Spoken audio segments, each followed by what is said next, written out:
Agriculture expert has criticized the federal government's food palliatives as ineffective in tackling Nigerians' rising food prices.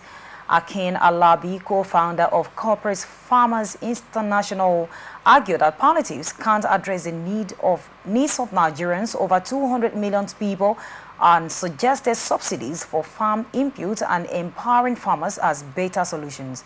Dr. Ishmael Oluwale highlighted issues with the uncoordinated distribution of palliatives and called for proper monitoring and market policies to reduce food costs. Omotunde Banjoko emphasized addressing root causes like farming insecurity, providing proper funding, and encouraging youth participation in agriculture to boost local productions and reduce food inflation.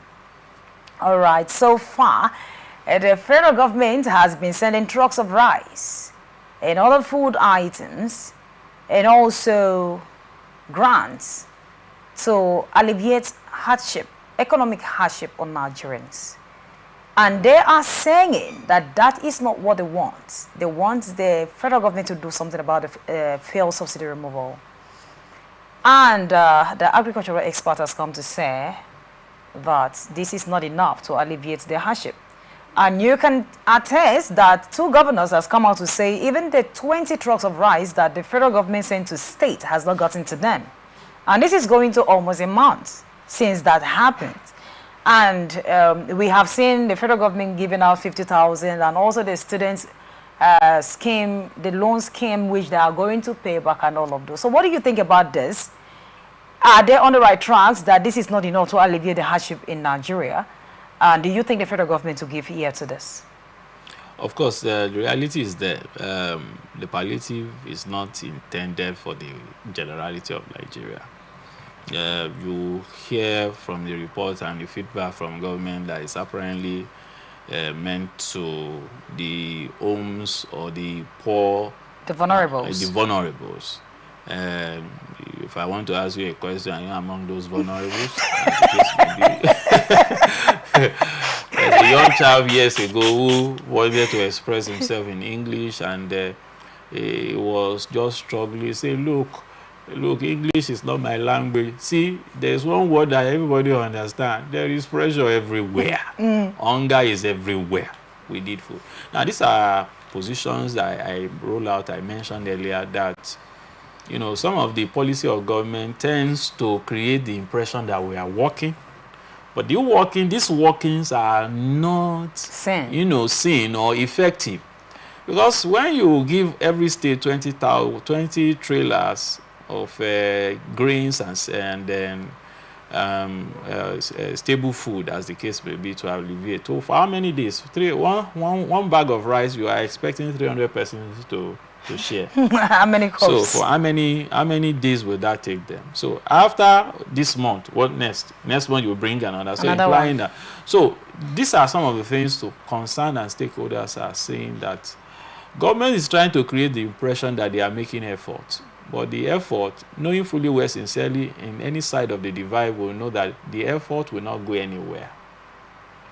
Why are you creating an impression that you are doing something that will not work? How about, that's why you probably want to see the argument of those who are saying, look, those who are probably responsible for our economic woes are among the population. But then the government is so scared that you can't go after these persons. So you tend to now make the generality of the population to feel the heat, so that their cry, somehow, can send a signal or a message to some of these persons who probably are responsible for our challenge. But the point is that if government, by its entirety and supported by the Constitution, has the wherewithal to arrest, apprehend economic saboteurs, and prosecute them, and then you are now beginning to imagine then what's the essence of governance or government?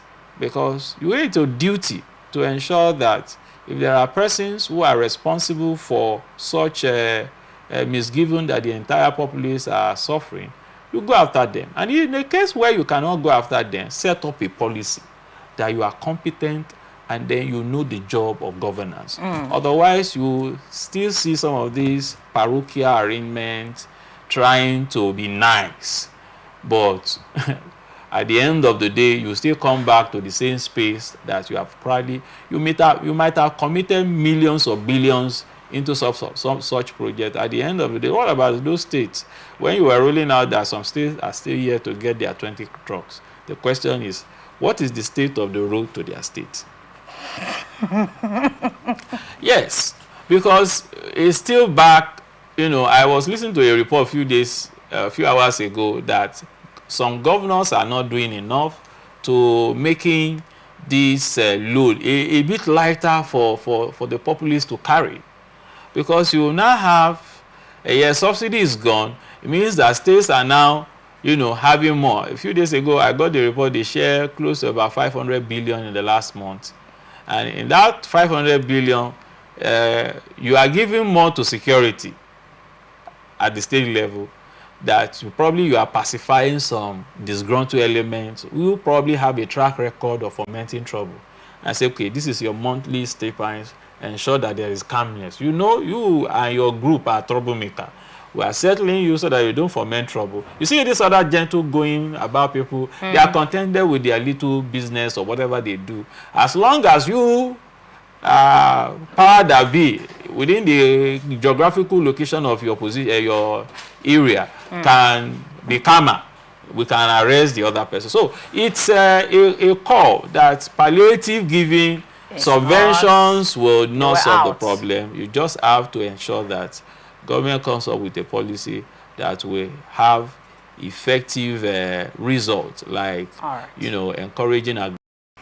Remember that peace and unity are the pathways to progress. Good afternoon.